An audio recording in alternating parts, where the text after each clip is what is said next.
Um, Actually, I have 2 years of experience, and I graduated, in uh, 2015, and like I was looking for a job. Do you want to stop doing this? Then watch this video. Hi, and welcome back to a new video. So in the past few months, we've been discussing different concepts and different topics when it comes to communication and accent and vocabulary and other skills. But I thought of making a video on the nuances of speech and communication.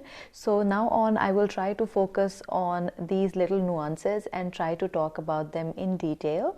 So today I decided to make a very short video on something that would make your speech really effective if you pay attention to it. So today we will talk about fillers and foghorns. So what are fillers and foghorns, and why do we use them?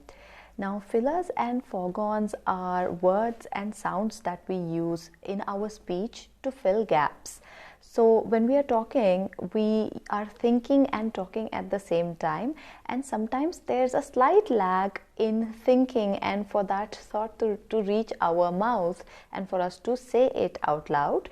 This gap is generally filled subconsciously or unconsciously using fillers or foghorns. Now, first of all, let's try to understand what fillers are. Fillers are actually also called crutch words, which means that these are the words that we depend on or rely on when we can't think of anything else. So when people talk, they use words like actually, basically, so, well, like. So these words are used to fill the gaps where we are thinking and we are waiting to find the right word in our head, and there's a slight gap in our speech and we just insert this word to fill that gap.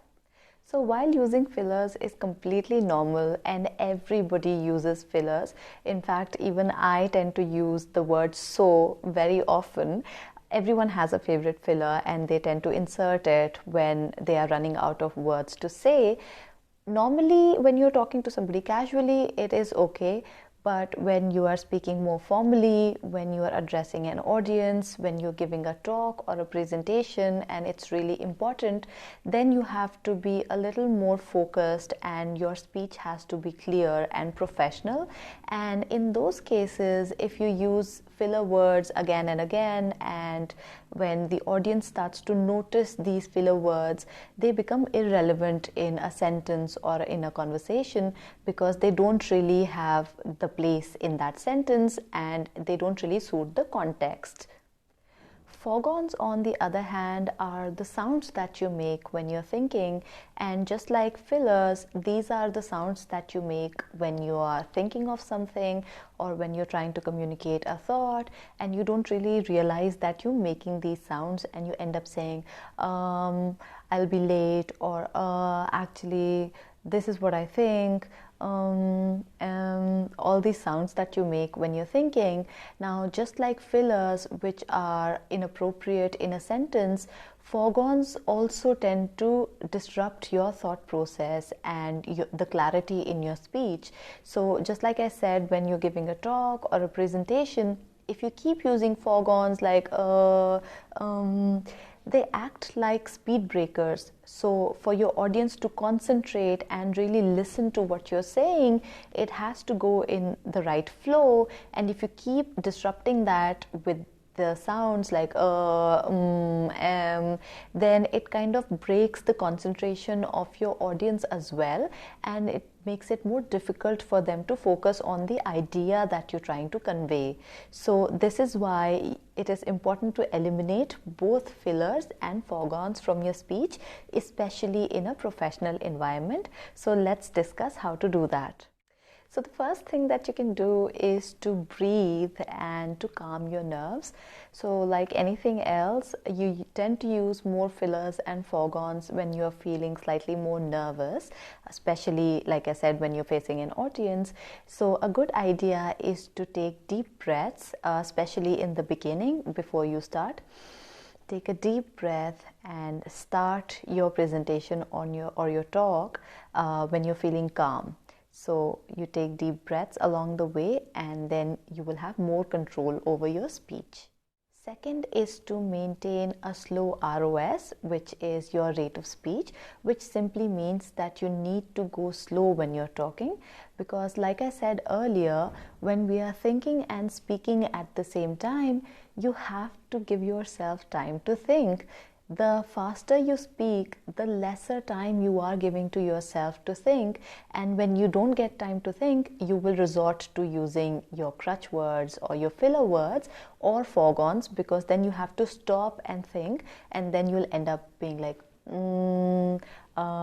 or to use filler words. So slow down, maintain a steady and slow rate of speech. This will give you more time to think and to talk. Third is to self-introspect, which means that you become a little conscious about how you speak and how you communicate, and try to find your own filler words. Listen to yourself when you're talking. Are you using foghorns? Are you using a certain word randomly and repeatedly? What is this word, and when do you use these sounds? Now that you know what foghorns are, you can be mindful when you're talking to identify when you're using foghorns and try to eliminate them. Similarly, you can try to notice what are some filler words that you use, and then start developing the habit to eliminate the filler words as well. And the last and the most important point is to pause. So when we use fillers and foghorns, like I said, we do that when we are thinking and talking at the same time, and we unconsciously start using these words and these sounds. So I'll give you an example. I will tell you, for example, the directions from, let's say, your office to the parking lot. Normally, when we are thinking and speaking at the same time, we end up doing it like this. We say, you go out of the lobby, and you take a left, and then you walk for like a minute, and then you take a left, and then there is a small roundabout, and so you're talking like this because you, in your mind, you're trying to map the directions and you're trying to think of the directions, but you're speaking at the same time. Now, you just replace the foghorns and the fillers with silence or a pause. So if I do the same thing again and I consciously pause instead of using the sound, then it'll sound something like, okay, so you go out of the office and you take a left, then you walk for about half a minute, and then you take a left.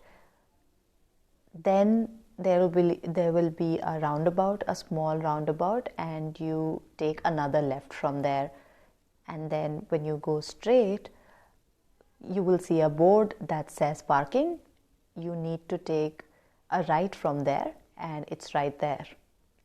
So you see how when I changed it up and when I replaced pauses with the sounds, it sounds more confident, it sounds like I'm sure of what I'm saying, and it doesn't disrupt my speech or the flow of my thoughts. So pausing can eliminate the use of fillers and foghorns pretty well, but it does take practice. So when you notice the foghorns that you're using and the fillers that you're using, then you can also try and practice how to eliminate them by using the right kind of pauses and by slowing down, like I told you earlier. Okay, so that is it for this video. While watching this video, did you realize that you use any fillers or foghorns? If you did, please let me know in the comments below, and also let me know if you think this video will help you to become a better communicator. And like I always say, if you have any ideas for any future videos, you can also let me know in the comments below. So thank you so much for watching this video, and I will see you in the next one. Bye.